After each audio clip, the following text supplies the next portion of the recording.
But earlier this month, the 58-year-old McNeil was arrested and charged with murder. Murder after being found at his 20-year-old girlfriend's home, and she was dead in the bedroom upstairs. Lilia Gavronsky was found naked, face down in her bed. She was covered up by bedding. Police documentation indicates McNeil's own attorney called 911. Think about that for a second, saying his client was inside the home. There had likely been a homicide. First responders believe that Lilia had been...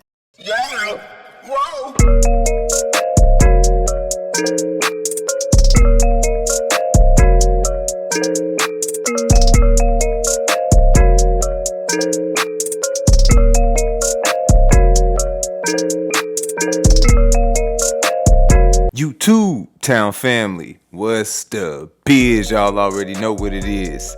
Sending them positive vibes and energy to my Todd-Town family. Y'all know how I rock. If you haven't already, please hit that like, share, subscribe, and notification button so you can stay up to date with the latest and greatest content you don't want to miss. Tune in. Anywho, without further ado, welcome to Todd-Town. A city councilman faces murder charges in Washington after police accused him of killing his much younger girlfriend. This week, he entered a not guilty plea in court. We're going to dig into the charging documents with Seattle attorney Ann Bremner. Welcome to Sidebar, presented by Law and Crime. I'm Jesse Weber. James McNeil Jr. seemed to be a pillar of his community in Bothell, Washington. Served on the city council for 8 years. He'd been in the construction business. It's our understanding he even helped create a charity to foster relationships between police and young people in the area. But earlier this month, the 58-year-old McNeil was arrested and charged with murder. Murder after being found at his 20-year-old girlfriend's home, and she was dead in the bedroom upstairs. Lilia Gavronsky was found naked, face down in her bed. She was covered up by bedding. Police documentation indicates McNeil's own attorney called 911. Think about that for a second, saying his client was inside the home. There had likely been a homicide. First responders believe that Lilia had been dead for a while. Investigators are still waiting on autopsy results to determine when exactly she died and how she was killed. For now, it appears that she was suffocated. Investigators believe that she likely died sometime between April 28th, when neighbors last reported seeing her, and April 30th, when she was found.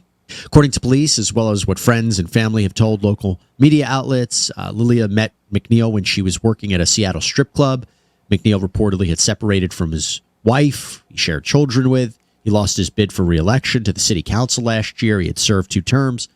McNeil and Lilia apparently had been in an on-again, off-again relationship for some time, with McNeil reportedly funding her lifestyle so she could maybe quit her job. They reportedly had a fight just days before she was killed. Lilia's friend Madison Darner told KIRO7 in Seattle she was 20 years old and she was young. She was figuring out her life. 20? And she was a beautiful and talented young woman. She cared for every single person, and the intention behind her actions was so sincere and genuine. No one deserves to be murdered like that. And he's 58. I want to bring in 58. right now Seattle attorney Ann Bremner. You have a lot of experience in these kinds of domestic violence cases, and it's good to see you. It's been some time. Right off the bat, it has. Yeah, great to see you. Good to see you. Right off the bat, how do you react to this story, since it's not necessarily in your neighborhood, but, you know, it's in your state? Well, and she actually was in South Seattle, which is more in my neighborhood here in Seattle. But it's shocking to see somebody that served on the city council, not 1 but 2 terms, and had, at least up until now, you know, a crime-free life, you know, family, everything else, to be arrested like this was a pretty shocking headline. Especially when his lawyer called in and said that there's a homicide in that house. Yeah, and of course, crazy. there he was with the body. Let's get to that in a minute, because I'm made of questions when it comes to that. But I want to go through these charging documents with you. So McNeil was charged with murder in the 2nd degree. I believe that carries up to life in prison. The prosecutor stated in the filing, quote, that the defendant James Gregory McNeil Jr. in King County, Washington, on or about the period between April 28th, 2024 and April 30th, 2024, while committing and attempting to commit the crime of assault in the 2nd degree, and in the course of and in furtherance of said crime, and in the immediate flight therefrom, and with intent to cause the death of another person, did cause the death of Lilia A. Gavronsky, a human being who was not a participant in said crime, and who died between April 28th, April 30th. Now, assault in the second degree, as used in the above charge, means to intentionally assault another by strangulation or suffocation. His bond was set at $3 million. So, and my question is, the way I understand it, is for there to be second degree murder, you either need the intent to kill, but you don't need premeditation, but the intent to kill. Right. But also, if you're committing a felony, like an assault and someone dies, that could be second degree murder. Do I have that right? You have it exactly right. And in our state, we have the underlying felony of assault too. If that's committed, it could be by strangulation or grievous bodily harm assault. You're going to have murder too in certain circumstances. And that's the way they charge it here. And then, of course, with murder too, you don't have premeditation like lying in wait, but you have intent to kill. So you can charge in the alternative. So in other words, if he were to say, listen, we got into a fight, I got aggressive, he wouldn't be able to argue, I don't know, you tell me, would he be able to argue manslaughter, or does he have to say, I had nothing to do with this, I wasn't there, I didn't put my hands on her? Yeah, I mean, he can't say that because he was found with her body. I mean, that'd be a pretty tough defense, right? Yeah. She don't even look happy. Although he was silent after his lawyer said he's not going to talk, and he didn't talk after he was arrested by Seattle police. But basically, with you have strangulation, that is actually assault too in our state. And an interesting thing, just as a side note, our Supreme Court threw out assault too as an underlying offense for murder too some time back, but then the legislature fixed some things, and now it's back in as an underlying felony for two. Yeah, that's I can understand that. I can understand why you would do that, because if you're going to engage in that kind of violent attack and someone dies, it makes sense. But let me talk to you about McNeil's attorney, because this is really, really interesting. Yeah, I want to hear this. His attorney was the one who made the call to 911 to report that something very bad had happened inside this South Seattle home. Jan Olson, the attorney, called Seattle police on April 30th. Part of the 911 phone call transcript was included in the charging documents. I'll read it right here. Olson says, I'm an attorney. I am reporting what is likely a homicide. I represent someone inside the residence and am making the call. I have not gone inside. I am outside of the residence. When the dispatcher asked if Olson knew the relationship between his client and the person he believed was dead in the home, Olson said, I cannot comment further. I am here to assist this person as an attorney, and I'm authorized to share this in order to have law enforcement become involved. Now, Ann, you actually know Jan Olson? I do. I just finished a case with Jan where we both represented the same individual. He had the criminal case and I had the civil. And I've known him for decades. He's a great lawyer, very ethical, very, very careful. And my guess, I mean, just from what he said, is that the accused at that point asked him to make that call. And so that's what he did. Okay. Is that the only way that could have happened? Or does he say, my client just told me that he strangled someone and I'm going to call law enforcement? Because the attorney-client relationship, the attorney-client privilege could be kind of interesting there. Yeah. If his client called him and said, I just strangled someone. Yeah. I don't know if she's dead or not. She might be dead. It could have went that way. But I just strangled her, or someone. Does he have an obligation to call law enforcement? You know, I think he does in that circumstance under our ethical rules in Washington, especially if you don't know if she's dead or not. And so the fact is, if someone can come in and rescue her, then I think he has that obligation. Facts. I was surprised. I don't think he identified himself, did he? But they had the identification on the call, some way to identify the caller. Yeah, at any rate. He said, I'm an attorney. I don't know if he gave his full name, but yeah.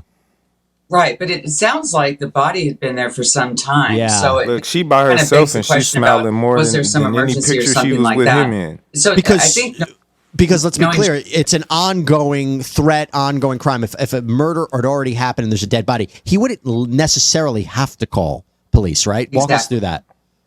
Exactly, and that's why I think he must have had the go-ahead from his client to make that call. His client's sitting there for days, I don't know, hours, and then calls his lawyer and says, listen, somebody needs to report this. I'm sitting here. And so Jan makes the call. That's the way I would think it happened. But only Jan knows, and only that defendant knows. Because your client could confess to you, I know where the bodies are, or I did this, but you wouldn't be under a legal obligation to then report it to the police. That's attorney-client privilege.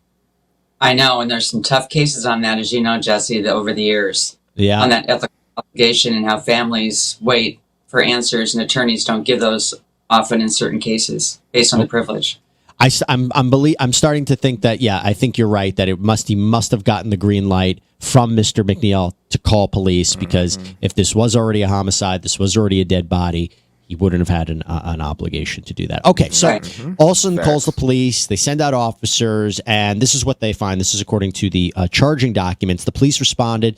The defendant was immediately taken into custody as he exited the victim's home. Evidence from the residents and the victim's family show that the defendant and this victim had been in a dating relationship that lasted several months and that he was likely supporting her financially, estimated at approximately $10,000 a month. At the time police made entry into the home, the victim was laying naked in her bed, her safe space, as she had described it to her mother, having been deceased for some time.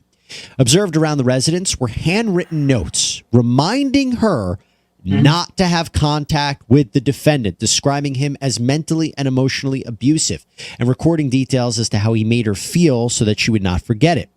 Photographs of McNeil and Gavronsky together in various locations, as well as several handwritten lists believed to be authored by Gavronsky, were found throughout her residence. One such note was dated April 29th, 2024, best described as a to-do list, had several items listed, including at the very bottom, "Do not interact with James today."